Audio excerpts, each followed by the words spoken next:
मंगलम पुंडरीकाक्ष मंगलायस्तनो हरे। ओम नमो सुगंधाय सहस्रमूर्ताय सहस्रपादाय चतुर्बाहुवे शाश्वते सहस्रनाम्ने पुरखाय शाश्वती सहस्रकोटि उद्धारणे नमः। बोले कृष्ण भगवान की जय। सूत जी कहते हैं इसके पश्चात त्रिलोक के अंदर जो प्रसिद्ध व्रत है उसे सुनाते हैं, जो पापों का विनाशक है, सारी इच्छाओं को पूर्ण करने वाला है। हे ब्राह्मणों, भक्तों में लगे हुए ब्राह्मण, क्षत्रिय, वैश्य, शूद्र और औरतों को मुक्ति देने वाला है। विष्णु भगवान को बहुत रुचता है। ऐसा एकादशी नाम का व्रत सारे कर्मों के फल को देने वाला है। दोनों एकादशी पक्षों को खाना नहीं खाना चाहिए। एकादशी बच्चों को माता की बराबर है। रोगी मनुष्य को एक एक प्रकार की दवा है। सब पुरुषों के रक्षार्थ ही एकादशी बनी है। एकादशी के द्वारा मनुष्य 10 इंद्रियां अपने मन के द्वारा किए गए पाप से मुक्त होकर श्री वैकुंठ को जाता है। एकादशी में व्रत करके 16 भागों में एक भाग के बराबर भी हजारों अश्वमेध यज्ञ और सैकड़ों वाजपेयी यज्ञ नहीं कर सकते हैं। एकादशी के व्रत के द्वारा कान, चर्म, नासिका, नेत्र, जिह्वा, वाणी, भुजा और आदि मन सहित इंद्रियां वश में हो जाती है। जो मनुष्य फल चाहते हैं उन्हें पूर्व दिन, अगले दिन, रात्रि को का बीच का दिन 4 समय भोजन नहीं करना चाहिए। जिससे चाहे बहुत बड़े पाप के हों या हल्के पाप, एकादशी को उपवास रखने से श्रेष्ठ गति को प्राप्त होता है। विष्णु भगवान की पूजा पवित्रता पूर्वक और स्नान करके करनी चाहिए। चंदन पुष्प आदि चढ़ावे, रात्रि के समय जागरण करें। नीराजन विधि के 40 गुणों सहित जागरण किया जाता है। गीत बाज बजाना, नाचना, पुराण सुनना, धूप देना, भोग लगाना, पुष्प, अनुलेप, फल, अर्घ, श्रद्धा, दान, इंद्रियों पर नियंत्रण रखना, सत्य बोलना, निंदा नहीं करना, पीड़ियायुक्त परिक्रमा करना, पाप रहित होकर, आलस रहित होकर, नीराजन युक्त होकर नमस्कार करना और पहर पहर में दीप को जलाना इत्यादि करना चाहिए। जो पुरुष जागरण करता है उसका जन्म भूमि पर नहीं होता। सत्य, सोच, दया, त्याग, संतोष, आदर, शम, दम, तपस्या, समता, सहनशीलता, निवृत्ति, शास्त्र ज्ञान, ऐश्वर्य, शूरता, तेज, स्वर स्मरण, स्वतंत्रता, निपुणता, धीरता, नम्रता, प्रचंडता, कोमलता, प्रगमता, बल, पराक्रम, भाग्य, गंभीरता, स्थिरता, आसक्ता, कीर्तिमान और अहंकार का न होना, ये सब जागरण से मनुष्य पा जाता है। जो एकादशी को उपवास रखता है उसे चाहिए वह द्वादशी को अगले दिन सुबह जागे और स्नान आदि से निवृत्त होकर विष्णु भगवान की पूजा करे। हे भगवान, मुझ अज्ञानी अबोध पर इस व्रत के द्वारा आप संतुष्ट होइए और मुझे ज्ञान का मार्गदर्शन कराइए। देवताओं के देव भगवान से इस प्रकार की विनती करके ब्राह्मणों को भोज करावे, दान दक्षिणा देवे, ईश्वर का ध्यान रखकर मौन धारण करें और पंच महायज्ञ करके अपने भाई बंधु सगे संबंधी को लेकर भोजन करना चाहिए। जो कोई भी मनुष्य पुण्य के दान से एकादशी को उपवास करता है वह सीधा वैकुंठ को जाता है, वापस नहीं लौटता। गंगा की क्षमता कोई तीर्थ नहीं करता, माँ जैसा गुरु नहीं, विष्णु भगवान के बराबर कोई देव नहीं तथा उपवास रखने के समान कोई एकादशी का तप नहीं बताया। शास्त्रों में वेद सबसे उत्तम है, शांति सुखों की जननी है, सत्य के समान कोई ज्योति नहीं और कीर्ति के समान व्रत नहीं है। ज्ञान की ज्योति के बराबर कोई प्राप्त नहीं होता।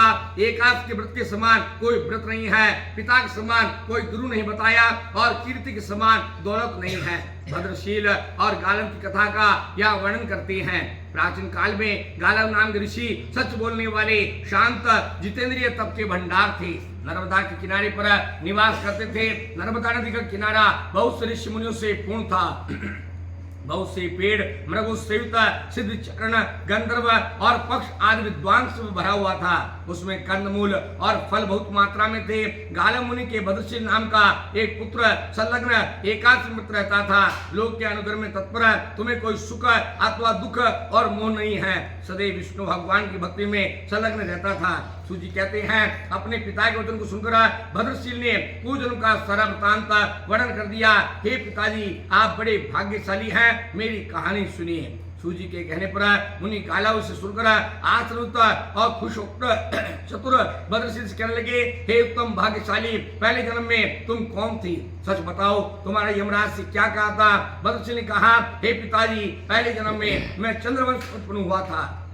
धर्मकीर्ति नाम के दत्तात्रेय से शिक्षित राजा था। 9000 वर्ष तक सारी पृथ्वी पर राज्य करता था। वह इंद्र को जीतने वाला, पहले जन्म की बात को याद करने वाला और बड़ा भाग्यशाली था। इस प्रकार से ईश्वर की भक्ति करता बदशील जब कभी शिष्यों में बाल्यावस्था में खेलता तो विष्णु भगवान की मिट्टी की मूर्ति बनाकर उनकी पूजा करते थे। हे भाग्यशालिनी, हे सुब्रत, तुम्हारा स्वभाव बड़ा उत्तम है, कल्याणकारी तुम्हारा जो परिस्थिति है। तत्पश्चात धन से अंधा होकर मैंने पाखंडी संगति पकड़ी, फलस्वरूप मैं भी पाखंडी बन गया। हे तो पुण्य मेरा बहुत साथ खड़ा किया हुआ धन और पुण्य पाखंडी लोग संगति में आकर नष्ट हो गया। हमसे पाखंडी मनुष्य कहने लगे, वेद मार्ग होना छोड़ो, हमने छोड़ दिया। प्रजा भी हमें अधर्म पर चलता देखकर स्वयं दुष्ट मार्ग पर चल पड़ी। फलस्वरूप प्रजा के पाप का छठा भाग मुझे प्राप्त हुआ। इस प्रकार मैं पापिता दर्शनी था।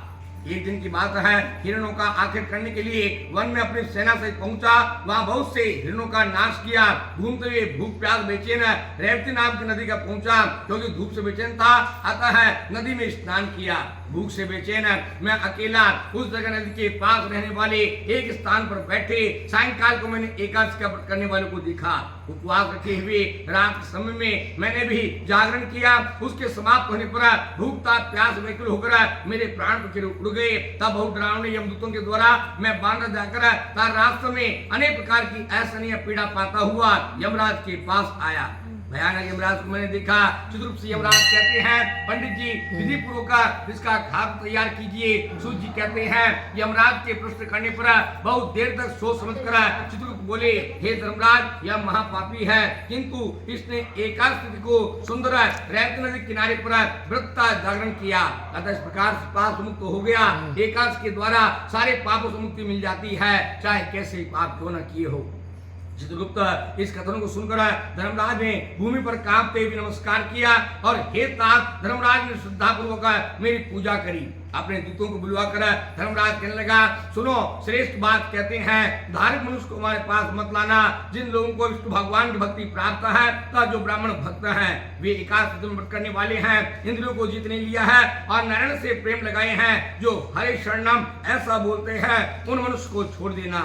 हे दूतों, उन्हें भी छोड़ देना जो किस प्रकार भगवान पुकारते हैं, गोविंद माधव मुकुंद हरे मुरार शंभो शिव ईश कृष्ण शूरपाणी दामोदर अनंत जनार्दन वासुदेव। हे दूत गणों, जो पुरुष अपने माताओं की सेवा नहीं करते हैं, लोग से शत्रुता रखते हैं, ब्राह्मणों से बैर करते हैं, देवता से सज्जन पुरुषों से धन को हड़पने की इच्छा करने वाले मनुष्य नाशक हैं, इस प्रकार के पाप मनुष्य को यहाँ लाओ। बलशील कहने लगे, पहले जन्म में यमराज कथा मैंने सुना, उस तरह के कार्य को याद करके मारे दुख के मर जाते हैं। हे पिताजी, बहुत अधिक मानने से और धर्म को सुनने से सारे पाप से मुक्ति मिल जाती है, साथ सारे पाप से मुक्ति पाकर भगवान के सर्व रूप और मोक्ष को प्राप्त हो जाता है। तत्पश्चात यमराज ने मेरी पूजा करी, विमान आड़ू करा करके विष्णु भगवान के पास भेज दिया। करोड़ों विमान सहित स्वर्ग भोगयुक्त उस क्रम से हे पिताजी मुझे विष्णु लोक प्राप्त हुआ। करोड़ों हजार वर्ष तक विष्णु लोक में निवास किया और इंद्रियों में आया, वहां सब प्रकार भोग भोगता हुआ और देवताओं को नमस्कार किया। जाति के याद रहने से मैं समझता हूँ कि परवश कर्म के प्रभाव से ऐसा फल मिला। भक्ति पूर्वक एकादशी का व्रत करने वालों को क्या फल मिलेगा यह कह नहीं सकते। इस कारण शुभ एकादशी का जो व्रत करेंगे, परम स्थान की भक्ति को जाकर पुरुष श्रद्धा पूर्वक प्रतिदिन विष्णु भगवान की पूजा करते हैं, वे मनोवांछित फल पाकर भगवान के स्थान परम धाम को जाते हैं। बोलिए कृष्ण भगवान की जय। श्रीमन नारायण नारायण